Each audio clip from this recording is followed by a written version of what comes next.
बहुत समय पहले हिमालय की तलहटी में बसे एक राज्य का नाम इंद्रप्रस्थ था।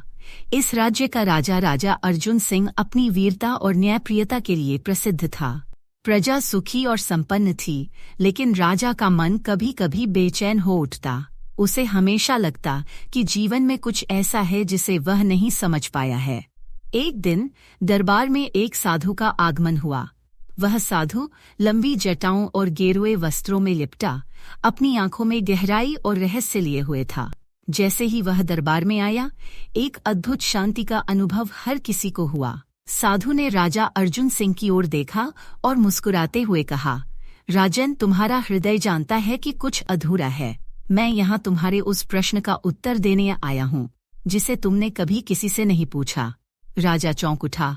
उसने साधु से विनम्रता से पूछा, हे महात्मन, आप कौन हैं और मेरे मन की बात कैसे जानते हैं? साधु ने हंसते हुए कहा, मैं केवल एक यात्री हूँ जो ज्ञान की खोज में है, लेकिन तुम्हारे मन की बेचैनी को देख मैं यहाँ रुका हूँ। साधु ने कहा, राजन, अगर तुम सच में शांति पाना चाहते हो तो तुम्हें एक कठिन परीक्षा से गुजरना होगा। इस राज्य के उत्तर में एक घना जंगल है। उस जंगल के बीचों बीच एक प्राचीन मंदिर है जहाँ एक रहस्यमयी द्वार है। उसे खोलने वाला व्यक्ति ही सच्चे ज्ञान और शांति को प्राप्त कर सकता है। लेकिन याद रखना, यह यात्रा आसान नहीं होगी। राजा अर्जुन सिंह ने दृढ़ निश्चय किया और कहा, हे महात्मन, मैं इस यात्रा के लिए तैयार हूँ। मुझे बताएं कि मैं कैसे इस द्वार तक पहुँच सकता हूँ। साधु ने राजा को एक पुराना नक्शा दिया और कहा, यह नक्शा तुम्हें मार्ग दिखाएगा, लेकिन मार्ग में तुम्हें अपने भीतर के डर, मोह और अहंकार से लड़ना होगा। राजा ने अपने सेनापति और कुछ विश्वसनीय सैनिकों को साथ लिया और यात्रा शुरू की। जंगल घना और रहस्यमय था। हर कदम पर अजीब अजीब आवाजें आती, लेकिन राजा का हौसला नहीं डगमगाया। पहले दिन की यात्रा में उन्हें एक नदी पार करनी थी। नदी में तेज धार थी और कोई पुल नहीं था।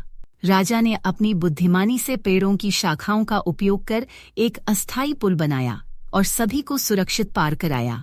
दूसरे दिन राजा और उसका दल एक विशाल मैदान में पहुंचा, जहां चारों ओर केवल रेतीले टीले थे। अचानक वहां एक अजीब प्रकाश प्रकट हुआ और एक सुंदर स्त्री ने राजा से कहा, राजन, तुम्हारा यहाँ आना व्यर्थ है।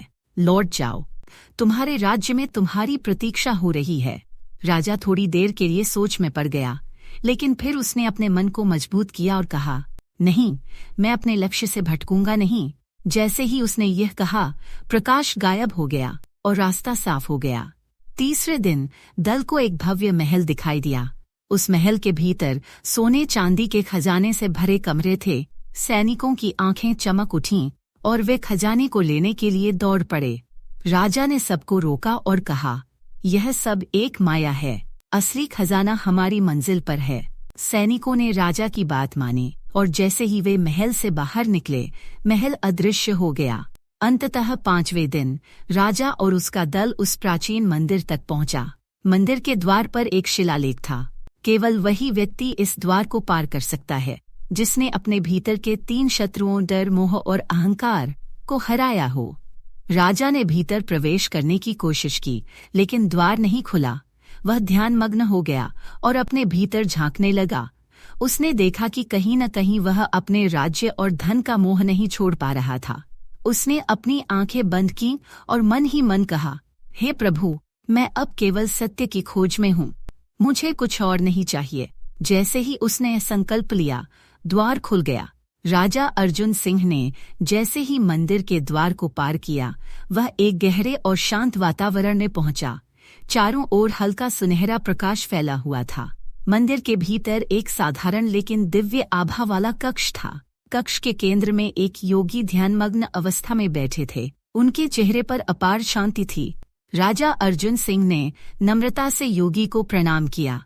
योगी ने अपनी आंखें खोलीं और मुस्कुराते हुए बोले, राजन, तुम्हारा यहाँ तक पहुँचना यह सिद्ध करता है कि तुमने अपने भीतर के मोह, भय और अहंकार को त्याग दिया है। लेकिन तुम्हारी यात्रा अभी समाप्त नहीं हुई। तुम्हें अब अंतिम परीक्षा का सामना करना होगा। राजा अर्जुन सिंह ने विनम्रता से पूछा, हे गुरुवर, वह परीक्षा क्या है? मैं इसके लिए तैयार हूँ। योगी ने कहा, यह परीक्षा तुम्हारे धैर्य और करुणा की होगी। तुम्हारे सामने 3 द्वार हैं, हर द्वार के पीछे एक चुनौती है। तुम्हें इन तीनों चुनौतियों को पार करना होगा। राजा ने पहले द्वार को खोला। द्वार के पीछे एक लंबा और घना जंगल था। वहां रास्ता भटकाने वाली अजीब आवाजें सुनाई दे रही थीं। कभी पक्षियों की चहचहाहट तेज हो जाती तो कभी झाड़ियों में हलचल होती। राजा को लगा कि कोई अदृश्य शक्ति उसे रोकने की कोशिश कर रही है। उसने अपनी आंखें बंद कीं और मन ही मन कहा, मैं अपने धैर्य को नहीं खोऊंगा, मेरा मन स्थिर है। धीरे धीरे आवाजें शांत हो गईं और रास्ता स्पष्ट हो गया। राजा ने सफलता से पहली चुनौती पार कर ली। दूसरा द्वार, करुणा की परीक्षा। दूसरे द्वार के पीछे एक बंजर भूमि थी। वहां एक वृद्ध व्यक्ति जो भूखा और कमजोर लग रहा था, राजा से मदद की गुहार कर रहा था। उसके पास कोई भोजन और पानी नहीं था। राजा ने तुरंत अपना भोजन वृद्ध व्यक्ति को दे दिया, लेकिन जैसे ही वृद्ध व्यक्ति ने भोजन ग्रहण किया, वह अचानक एक राक्षस में बदल गया और बोला, मैं तुम्हारी करुणा की परीक्षा ले रहा था। तुमने स्वार्थ छोड़कर मेरी मदद की। तुम इस परीक्षा में सफल हुए। राक्षस फिर से एक वृद्ध व्यक्ति में बदल गया और आशीर्वाद देकर गायब हो गया। तीसरा द्वार, बलिदान की परीक्षा। तीसरे द्वार के पीछे एक विशाल खाई थी जिसमें एक पुल टूट चुका था। खाई के दूसरी ओर एक बच्चा मदद के लिए पुकार रहा था।